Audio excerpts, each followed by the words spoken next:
What's up, guys? I'm Joe. Today I'm talking about 5 essential Rush albums.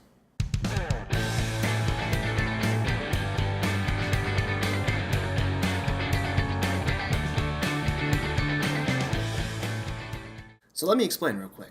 Up until this point on this channel, I've pretty much only covered new albums that have been coming out.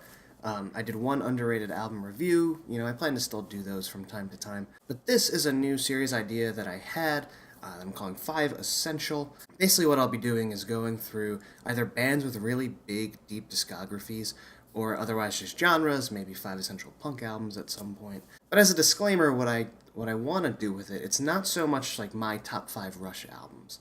This wouldn't be my ranking of them, in order. What I want to do is shine a light on some albums that could be found in the middle of their career, maybe the later half of their career, albums that get overlooked, but at the same time provide for maybe people that are new to the band a starting point, where the fans' heads are at, where it's a good place to start, get a feel for the band, and then from there you could check out some of these other albums. So what I have here is 5 categories that I'll be doing for bands or genres, stuff like that. Basically, they are a fan favorite, a personal favorite of mine, game-changing album, maybe one that revitalized a career, changed up a genre, an underrated album, for these bands with, 20, 30 albums, stuff that kind of gets lost in the mix, lost in the middle when bands have so many great albums. It's hard to keep the attention on, all of them. And finally, a modern classic, just to talk about a lot of bands, later in their careers, really managed to strike gold. So without further ado, we're starting with Rush today, a 3-piece progressive rock band, featuring 3 of the most iconic musicians. We have Geddy Lee on bass and the vocals, keyboards, doing all sorts of stuff. Alex Lifeson on guitar, Neil Peart on the drums. 3 musicians that have just ultimately, perfected their craft and have been coming out with some of the craziest material out there. So we'll jump right into the categories. We'll start off with a fan favorite, Moving Pictures. This is the 8th studio album from the band, easily one of their most popular records, one of my favorite albums of all time. I had the pleasure to be able to see them perform it all the way through, quite a few years ago at this point. But this album saw the band kind of moving towards a more radio-friendly sound-ish. Certainly more radio-friendly than they had been in the past. In a lot of their earlier albums, they would come out with these epic songs, 18, 19, 20 minutes long, which I love those albums, but Moving Pictures, and before that, Permanent Waves really started the transition, but really Moving Pictures solidified this more streamlined approach.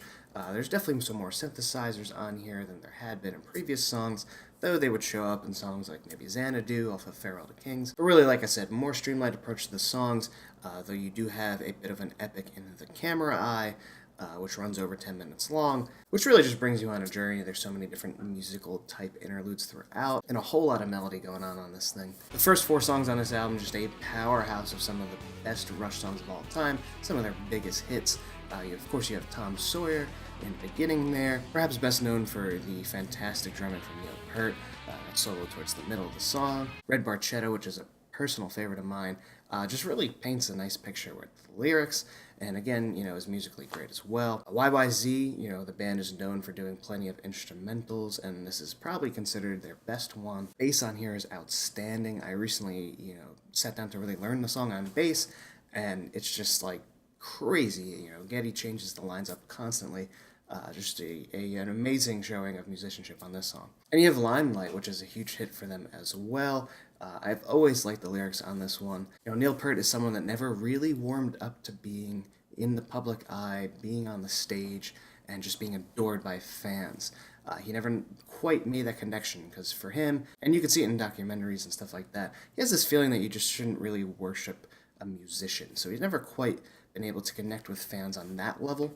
And this song deals with that, and it's very interesting. Also, an amazing guitar solo from Alex Lifeson. Second to last, you have Witch Hunt, another really great one. It has a nice drive to it, a nice crunchy guitar riff going on here. And it closes off with Vital Signs, which kind of takes in the sound of the 80s at the time. Kind of feels like something like the Police, bringing that sort of reggae, new wave-ish type sound, which is cool. Rush has always been a band willing to push their boundaries and push their sound, but always managing to sound like a Rush and pulling it off. Up next, a personal favorite of mine is the album HEMISPHERES, the band's 6th studio album. Only 4 songs on here, but that definitely does not reflect the length of the album.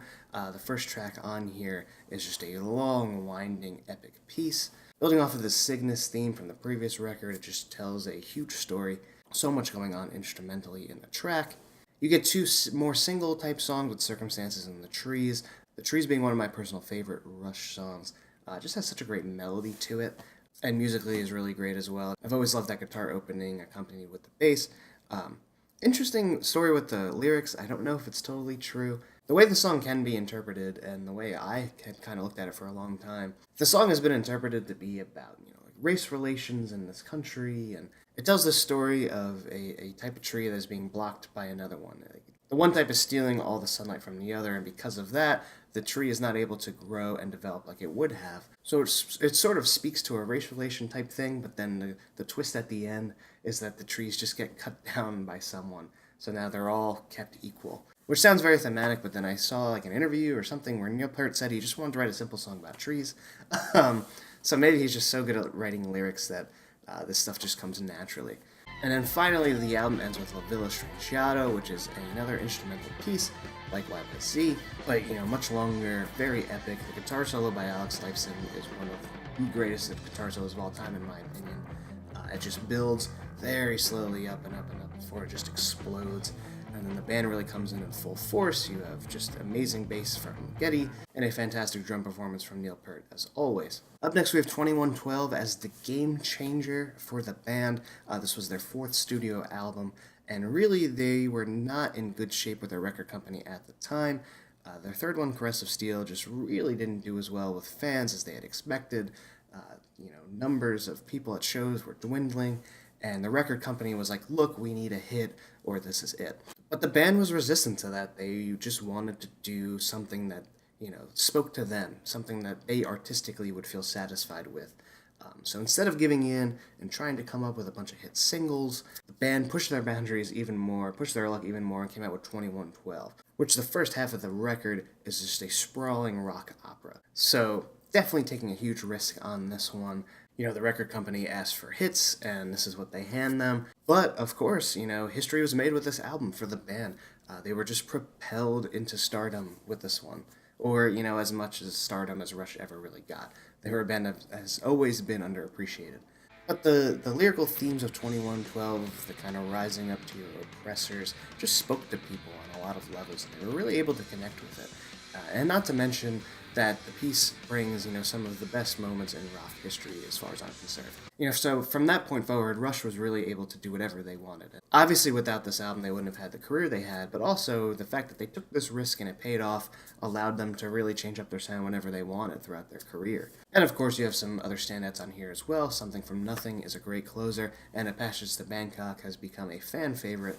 Up next, we have an underrated one, their album Counterparts. This is the band's 15th studio album. It came out in 1993. One that I've always really enjoyed because it really just packs a nice kind of rock punch. The band was coming off of a long period of, very synth-driven 80s music. And I really love those albums. I don't think there's anything wrong with them. But the guitarist Alex Lifeson really took a backseat on those albums. The guitar was used more as an added texture rather than a focal point.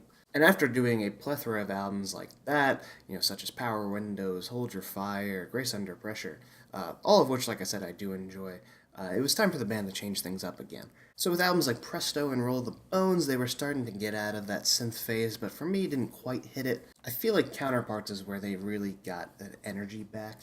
And the guitar is just really on the forefront of this album, which I do enjoy. The opening track, Animate, has become a staple in the band's set list, but besides that, you have some really energetic moments like Cut to the Chase, Double Agent, Cold Fire, all really good songs. You have Leave That Thing Alone, which is a fantastic instrumental. And one of my personal favorite Rush songs is on here, Between Sun and Moon. There's just something about the melody of that chorus that always just sticks with me. And it has a nice groove to it, this song.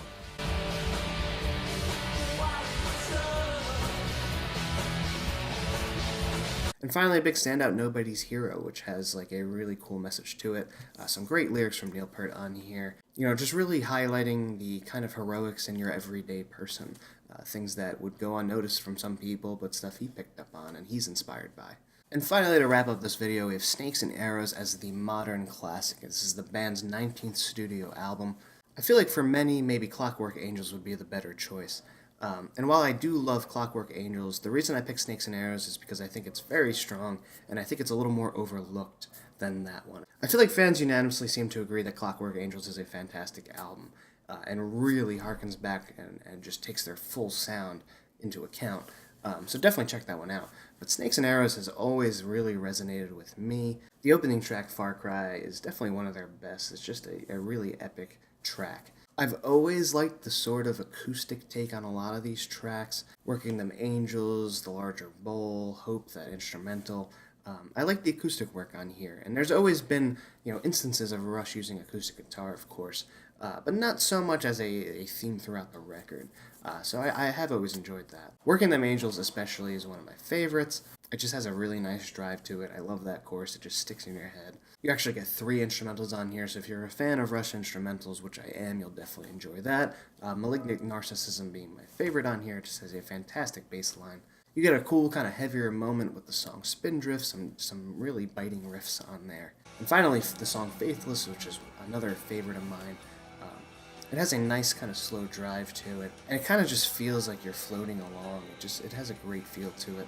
And once again, I really like the vocal delivery on this one. I feel like a lot of the songs on this album, like melodically, vocally, just will resonate and stick with you.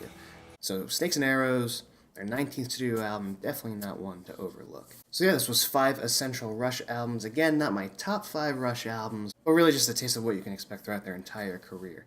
So if you enjoy this segment, let me know in the comments. Maybe, those categories, you could pick yours out, fan favorite, a personal favorite, game changer, underrated, and modern classic. Let me know what other bands you would want me to cover, what genres you would want me to cover. I would like to do this with maybe metal, punk, stuff like that, grunge, who knows. So we'll see what happens as it goes along. But of course, thanks for watching. Don't forget to subscribe, and I'll see you all next time.